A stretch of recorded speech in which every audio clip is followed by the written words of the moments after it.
Assalamualaikum warahmatullahi wabarakatuh. Perkenalkan, nama saya Erni Puspitasari. Yang terhormat Tita Rohita, SKep Nurse MMMKep. Yang terhormat Yudita Ingga Hindiarti, SST MKes. Yang terhormat Widya Maya Ningrum, SST MKes MTRKep, selaku penguji 1, 2, dan 3. Saya ucapkan terima kasih juga terhadap pembimbing 1 yang terhormat Widya Maya SST MKes MTRKep, dan pembimbing 2 yang terhormat Siti Fatimah SST MMMKep. Ibu penguji, izinkan saya untuk memaparkan hasil karya tulis ilmiah yang berjudul Gambaran Persalinan pada Ibu dengan Riwayat Kekurangan Energi Kronis pada Masa Kehamilan di Wilayah Kerja Puskesmas Sadananya Kabupaten Ciamis pada tahun 2020. Langsung saja ke latar belakang. Yang pertama, WHO mencatat 40% kematian ibu di negara berkembang berkaitan dengan anemia dan KEK, dengan prevalensi terbanyak dari kasus tersebut karena KEK.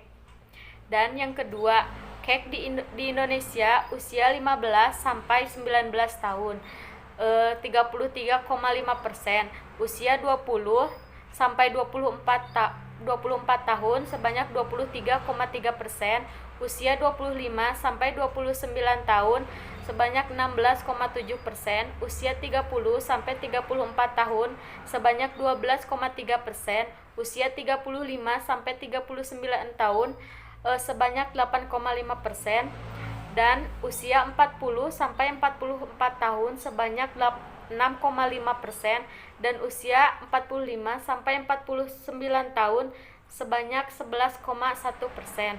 Dan yang ketiga, selanjutnya, salah satu provinsi yang memiliki prevalensi KEK sedang adalah Provinsi Jawa Barat, yaitu sebesar 21,9% menurut Riskesdas 2018. Selanjutnya, yang keempat, KEK di Kabupaten Ciamis berdasarkan profil kesehatan Kabupaten Ciamis, ibu hamil yang kurang energi kronis sebesar 18,2%. Selanjutnya, yang kelima, kejadian KEK di wilayah kerja Puskesmas Sadananya urutan kedua setelah anemia dengan jumlah KEK 70 ibu hamil yang KEK ini berkelanjutan ke penyulit, yaitu anemia. Selanjutnya, rumusan masalah. Rumusan masalah di sini gambaran persalinan pada ibu dengan riwayat kekurangan energi kronis pada masa kehamilan di wilayah kerja Puskesmas Sadananya pada tahun 2020. Dan untuk tujuannya, untuk tujuan umum di sini mengetahui gambaran persalinan pada ibu dengan riwayat kekurangan energi kronis pada masa kehamilan di wilayah kerja Puskesmas Sadananya pada tahun 2020. Dan untuk tujuan khususnya, di sini untuk tujuan khususnya persalinan lama, persalinan sebelum waktunya, dan persalinan pasca salin, dan persalinan dengan SC. Untuk selanjutnya di sini ada tinjauan pustaka. Tinjauan pustaka di sini ada ibu hamil dengan KEK. Ibu hamil dengan KEK merupakan keadaan di mana ibu menderita kekurangan makanan yang berlangsung menahun ataupun kronis yang mengakibatkan timbulnya gangguan kesehatan ibu. Dan di sini ada penyebab ataupun etiologi. Penyebab akibat dari ketidakseimbangan antara asupan untuk pemenuhan kebutuhan dan pengeluaran energi ibu. Dan di sini ada penegakan diagnosis ibu hamil KEK. Penegakan diagnosis ibu hamil KEK di sini harus mendapatkan pelayanan antenatal yang komprehensif. Selanjutnya di sini ada penata laksanaan ibu hamil KEK. Penata laksanaan memberikan pelayanan gizi ibu hamil meliputi pengkajian gizi, diagnosis gizi, intervensi gizi, dan memonitoring gizi pada ibu hamil. Di sini dan selanjutnya dampak ibu hamil KEK. Dampak ibu hamil KEK ini terhadap ibu bisa menyebabkan anemia, perdarahan, dan prematur. Dan untuk terhadap janin bisa menyebabkan abortus, BBRR, cacat bawaan, dan bayi lahir mati. Dan selanjutnya ini untuk kerangka teori. Kerangka teori di sini kekurangan energi kronis persalinan, dan untuk yang diteliti persalinan lama, persalinan sebelum waktunya ataupun prematur, perdarahan pasca salin, lalu persalinan dengan SC. Selanjutnya metode penelitian. Metode penelitian ini, jenis penelitian ini deskripsi dan populasi dan sampel. Populasi di sini seluruh ibu bersalin dengan riwayat KEK pada masa kehamilan di wilayah kerja Puskesmas Sadananya Kabupaten Ciamis sebanyak 70 orang. Dan untuk sampelnya, sampel yang digunakan dalam penelitian ini adalah metode total sampling, yaitu seluruh populasi. Teknik pengambilan sampel di sini metode sampling random. Sampling random yaitu metode pengambilan sampel pada populasi dengan karakteristik yang berbeda atau heterogen menurut Noto Atmojo 2014. Selanjutnya variabel penelitian. Variabel penelitian ini yang pertama persalinan sulit atau lama, persalinan sebelum waktunya ataupun prematur, perdarahan setelah persalinan. Yang keempat persalinan dengan operasi. Selanjutnya di sini ada definisi operasional. Definisi operasional di sini yang pertama variabel persalinan sulit lama. Definisi operasionalnya adalah proses persalinan sulit lama yang terjadi sulit ataupun lama yang terjadi pada ibu dengan riwayat KEK pada kehamilan yang dilihat dari kohor dan catatan persalinan ataupun partograf. Alat ukurnya lembar checklist. Hasil ukur ya jika responden mengalami persalinan sulit, tidak jika persalinan berjalan. Skala ukur nominal. Yang kedua, variabel persalinan sebelum waktunya ataupun prematur. Definisi operasionalnya adalah proses persalinan kurang dari 37 minggu yang terjadi pada ibu dengan riwayat KEK pada kehamilan yang dilihat kohor ibu dan catatan persalinan ataupun partograf. Untuk alat ukurnya lembar checklist. Hasil ukurnya ya jika responden mengalami persalinan prematur, tidak jika persalinan berjalan normal. Skala ukur nominal. Yang ketiga, variabelnya perdarahan setelah persalinan. Definisi operasionalnya adalah proses perdarahan setelah persalinan yang terjadi pada ibu dengan riwayat KEK pada kehamilan yang dilihat dari kohor ibu dan catatan persalinan ibu ataupun partograf. Alat ukurnya lembar checklist. Hasil ukurnya retensio plasenta, atonia uteri, ruptur perineum, dan lain-lainnya. Untuk skala ukur nominal. Yang keempat, variabel persalinan dengan operasi. Definisi operasionalnya adalah proses persalinan dengan sesar pada ibu dengan riwayat KEK pada kehamilan yang dilihat kohor ibu dan catatan persalinan ataupun partograf. Alat ukurnya lembar checklist. Hasil ukurnya ya jika responden menjalani proses persalinan dengan sesar, tidak jika persalinan berjalan normal, dan skala ukurnya nominal.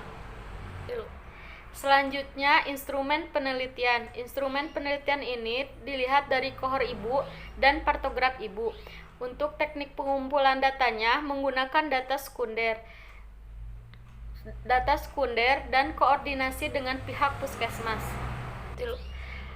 Analisa data dalam penelitian ini menggunakan univariat dan tempat dan waktunya di wilayah kerja puskesmas pada bulan Juli tahun 2020. Selanjutnya hasil penelitian.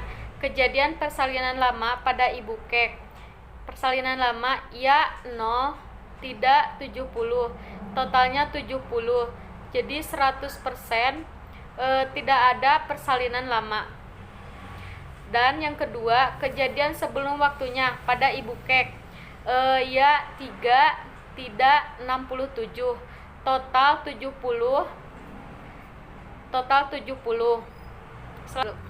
Selanjutnya, pendarahan setelah persalinan pada ibu kek. Perdarahan setelah persalinan untuk retensio plasenta 0, untuk atonia uteri 1, untuk ruptur perineum 0, tidak mengalami perdarahan 69 orang. Dan yang keempat, persalinan pada operasi pada ibu kek. Terdapat 8 orang yang operasi pada ibu kek, yang tidak 62 orang. Dan selanjutnya di sini ada pembahasan hasil penelitian. Yang pertama, gambaran persalinan lama pada ibu kek. Berdasarkan hasil penelitian di atas, pada penelitian ini ibu dengan kekurangan energi kronis tidak terdapat ibu yang mengalami persalinan lama. Akan tetapi komplikasi persalinan yang dialami ibu dalam penelitian ini misalnya persalinan dengan tindakan, persalinan prematur, dan juga terdapat ibu dengan riwayat kek mengalami perdarahan pasca salin.